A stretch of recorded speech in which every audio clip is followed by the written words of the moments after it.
चंद minute में कर्ज देने का वादा और फिर आपका मोबाइल, डेटा, तस्वीर और इज्जत सब खतरे में। महंगाई के इस दौर में जब लोगों को फौरी पैसों की जरूरत होती है तो यही मजबूरी कुछ जाली कर्ज ऐप्स के लिए सबसे बड़ा मौका बन जाती है। लेकिन सवाल ये है कि क्या चंद हजार रुपए का कर्ज वाकई इतना आसान है या इसके पीछे एक खतरनाक जाल छुपा हुआ है। पाकिस्तान में गुज़िश्ता कुछ अरसे के दौरान ऑनलाइन कर्ज देने वाली ऐप्स का इस्तेमाल तेजी से बढ़ा है। ये ऐप्स लोगों को इंतहाई आसान तरीके से कर्ज देने का दावा करती हैं। इश्तिहार कुछ इस तरह होते हैं, सिर्फ चंद मिनट में कर्ज हासिल करें, बगैर किसी जमानत के फौरी पैसे हासिल करें, और माली मुश्किलात में फंसे लोग इन दावों पर यकीन कर लेते हैं। लेकिन असल मसला वहाँ शुरू होता है जब सारिफ कर्ज लेने के लिए ऐसी ऐप को अपने मोबाइल तक गैर जरूरी रसाई दे देता है। यानी मशकूक कर्ज ऐप इंस्टॉल होते ही मोबाइल के अंदर मौजूद मालूमात तक रसाई मांगती हैं, जैसे आपके फोन कॉन्टेक्ट्स,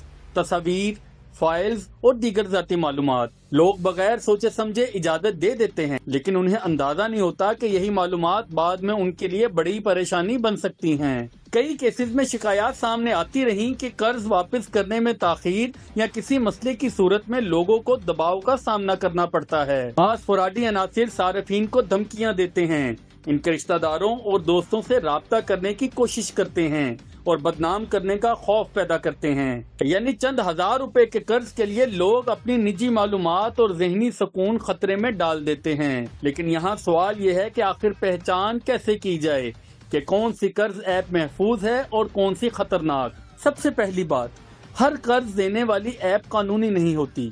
किसी भी डिजिटल कर्ज ऐप से कर्ज लेने से पहले ये जरूर चेक करें कि वो मुतलका इदारों से मंजूर शुदा है या नहीं। पाकिस्तान में securities and exchange commission of Pakistan यानी SECP शहरियों को गैर मजाज कर्ज ऐप से मोहतात रहने की हिदायत जारी कर चुका है। दूसरी अहम बात, अगर कोई ऐप आपको व्हाट्सएप लिंक से इंस्टॉल करवाई जा रही हो या किसी नामालूम वेबसाइट से फाइल दी जा रही हो या गैर मामूली जल्दी कर्ज देने का लालच दिया जा रहा हो तो ये खतरे की अलामत हो सकती है। तीसरी और सबसे अहम बात, मोबाइल में कोई भी ऐप इंस्टॉल करने से पहले इसकी परमिशंस जरूर देखें। अगर एक कर्ज ऐप आपसे कॉन्टेक्ट्स, गैलरी या ऐसी मालूमात मांग रही है जिनका कर्ज देने से कोई ताल्लुक नहीं, तो फौरन मोहतात हो जाएं, क्योंकि आपका डेटा आपकी सबसे कीमती चीजों में से एक है।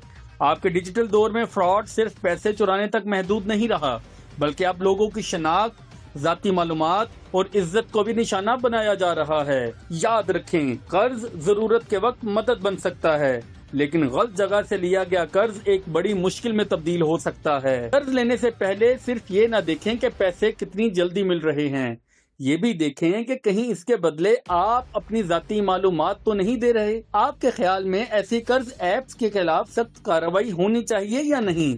अपनी राय कमेंट्स में जरूर दें।